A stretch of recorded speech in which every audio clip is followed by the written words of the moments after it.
நமஸ்காரம். உங்கள் கல்பனா ஸ்ரீகாந்த். இந்த பதிவில் நம்ம பார்க்க போகிறது கும்ப ராசி மற்றும் கும்ப லக்ன அன்பர்களுக்கு 2024 பெட்ரா, 2025 பெட்ரா ரெண்டுனுடைய கம்பேரிட்டிவ் ஸ்டடியை தான் பார்க்க போகிறோம். ஏன்னா நிறைய பேர் கேட்குறது இந்த ஜென்ம சனி வந்ததுலேருந்து டார்ச்சர் மேலே டார்ச்சர். சுபகாரியங்கள் நடந்தாலும் சந்தோஷம் இல்லை, நடக்கலைனாலும் சிலர் சந்தோஷம் இல்லை. எதுவுமே சுற்றி முற்றி பார்க்கும்போது ஒரு திருப்தி இல்லாத ஒரு நிலையை தான் 80% ஆஃப் தி கும்பராசி மக்கள் நீங்கள் சொல்லிகிட்டே இருக்கீங்க. ஆமாம், நிஜம்தான். எப்பயுமே கும்பராசி அப்படின்றதுல சனி பகவான் இருந்தாலே அவருடைய பார்வை பலம் அவர் திருப்தியாக இல்லை. அவர் ஆட்சி பெற்று இருந்தாலும் அவர் திருப்தி இல்லாத ஒரு பொசிஷனில் அவருடைய பார்வை இருக்கும். அதாவது இது எப்படி நீங்கள் புரிஞ்சுக்கணும் அப்படின்னா, 2024 டிசம்பரில் நம்ம இருக்கோம். அப்போ இந்த வருஷம் எப்படி இருக்குன்னா, எது எடுத்தாலுமே அகெயின்ஸ்ட் ஃபோர்ஸாகவே இருக்குங்க. அதாவது ஒரு நிம்மதியே இல்லை. எது எடுத்தாலுமே இது இப்படி போனால் அது எப்படி நடக்குது. சரி, காலையில் 9 மணிக்கெல்லாம் மேனேஜர் நீங்கள் டக்குன்னு இங்கே போய் நீங்கள் எல்லாம் வேலையை முடிச்சுட்டு வாங்கன்னு சொல்லலாம் அப்படின்னா அவங்க 8:45 தான் கால் பண்ணுவாங்க, இல்லை சார் இன்னைக்கு லீவுன்னு. அப்போ அந்த மாதிரி எது எடுத்தாலுமே plan A, plan B, plan சின்னு போட்டு வச்சாலும் பிளான் டிக்காக எக்ஸ்பெக்ட் பண்ணிகிட்டு இருக்கோம். இது நான் சொல்கிறது பிஸ்னஸில் மட்டும் இல்லை, ஜாபில் மட்டும் இல்லை, எதுவாக இருந்தாலும். ஏன் நிறைய பேர் சொல்கிறது உடம்பு சரியில்லைன்னு டாக்டர்கிட்ட போனோம், டாக்டர் ஓவர் டோசேஜ் கொடுத்துட்டாரு, எல்லாம் வாயெல்லாம் புண்ணா போயிடுச்சு, வயிறெல்லாம் எரியுது. இதெல்லாம் நிறைய பேர் சொல்லக்கூடிய கான்செப்ட்ஸ். என்னென்னா எதிர்நோக்கிறவங்க சந்தோஷமாக இல்லை. அதே மாதிரி நீங்கள் போய் பேசும்போது நீங்கள் நினச்ச மாதிரி எதுவுமே நடக்கலை, எல்லாமே ஒரு போர்னுடைய நிலையிலேயே இருக்குது. அதே மாதிரி நிறைய பேர் நம்பி இருந்த வேலை போயிடுச்சு. நீங்கள் இவங்க இருந்தால் தான் இந்த ப்ராஜெக்டை எடுக்க முடியும்னு எடுத்திருப்பீங்க, ஆனால் அவங்க உங்களை விட்டுட்டு போயிட்டாங்க.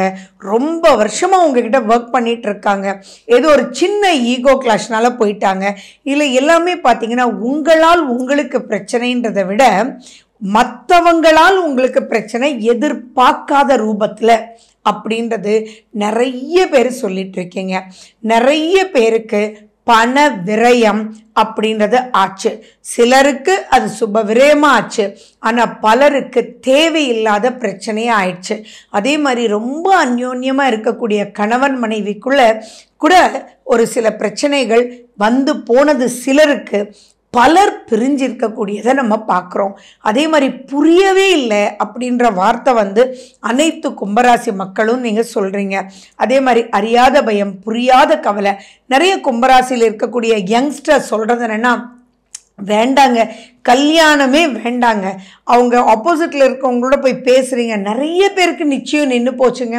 கல்யாணம் ஆயும் பயந்துட்டு இருக்கக்கூடியவங்க நிறைய பேர்.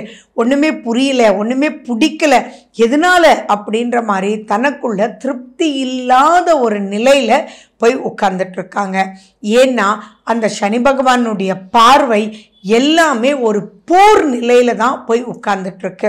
ஸோ அப்படிப்பட்ட ஹெல்த்லேயும் ஆரோக்கியத்துலேயும் பார்த்தீங்கன்னா நிறைய பிரச்சனை. உங்களுக்கும் சரி, காலில் அடிபட்டிருக்கு, ஃப்ராக்சர் ஆகிருக்கு, மசில் சம்மந்தமான வீக்னஸ், டயர்ட்.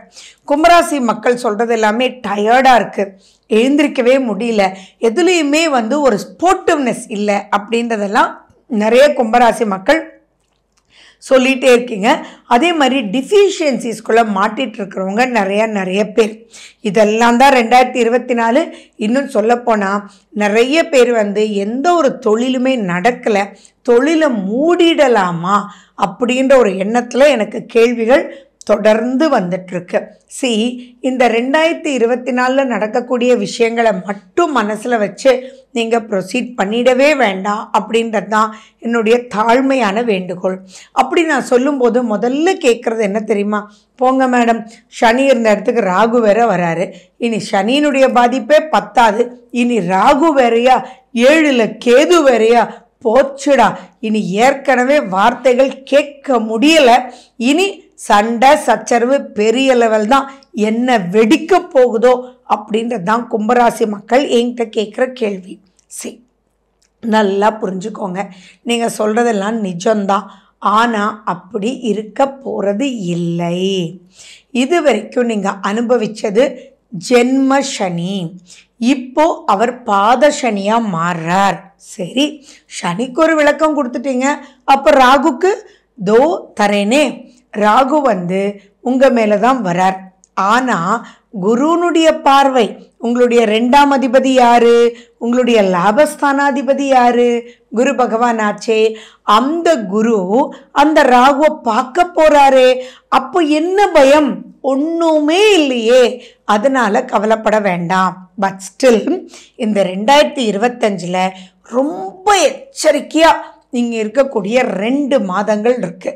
என்ன அப்படின்னா, மார்ச் கடைசியில சனி பெயர்ச்சி, மே கடைசியில உங்களுக்கு ராகு கேது பெயர்ச்சி. ஆனா இந்த 2 மாதங்களும் சனியும் ராகுவும் சேர்ந்து முழு இருட்டா, முழு இருளா 2ஆம் வீட்டில் இருக்க போகுது.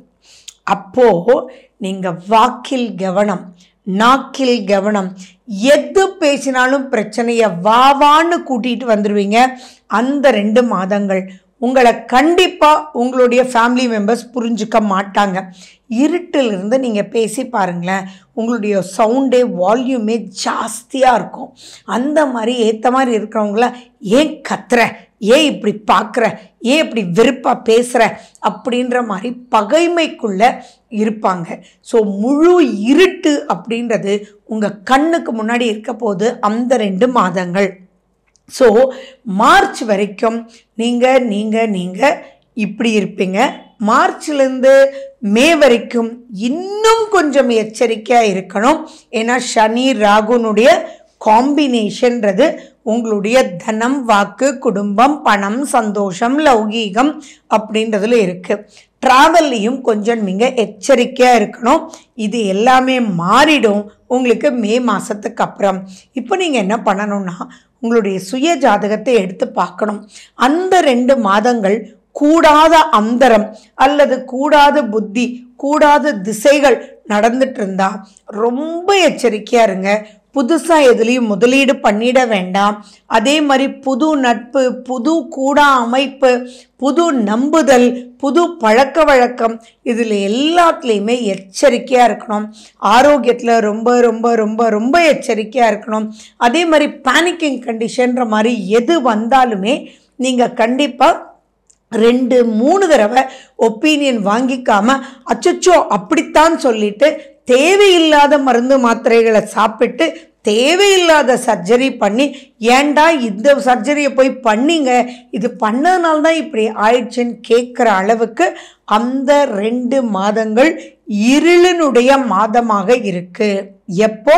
சனி ராகு சேரக்கூடிய ஒரு காலகட்டம். ஸோ அந்த இடத்துல மட்டும் நீங்கள் கொஞ்சம் எச்சரிக்கையாக இருக்கணும். அதை விட்டுட்டா அதுக்கப்புறம் ரொம்பவே திருப்திகரமான ஒரு நிலையில் ஜென்ம சனியிலிருந்து விடுபட்டு பாத சனிக்கு மூவ் ஆயிடுவீங்க.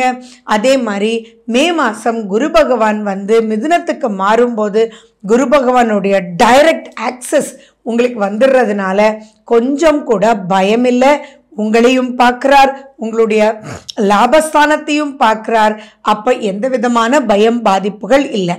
ஸோ கும்பராசியை பொறுத்த அளவுக்கு டில் மே அண்ட் ஆஃப்டர் மே அப்படின்னு எடுத்துட்டு செயல்படுங்க. சுய ஜாதகத்தை கண்டிப்பாக பார்த்துக்கோங்க, அதன்படி வழி நடத்துக்கோங்க. அதே மாதிரி அஸ்ட்ராலஜின்றது எதை எப்படி இருக்குன்றத சொல்லி ஹவு டு ஓவர் கம் அப்படின்னு சொல்கிறதுக்கு தான். ஸோ நீங்கள் இதை மட்டும் காஷனாக பார்த்துக்கிட்டிங்கன்னா போதுமானது. ஸோ உங்களுக்கு நான் சொன்ன பாயிண்ட்ஸ் நிச்சயமாக உதவி இருக்கும். நன்றி, வணக்கம், வாழ்க வளமுடன்.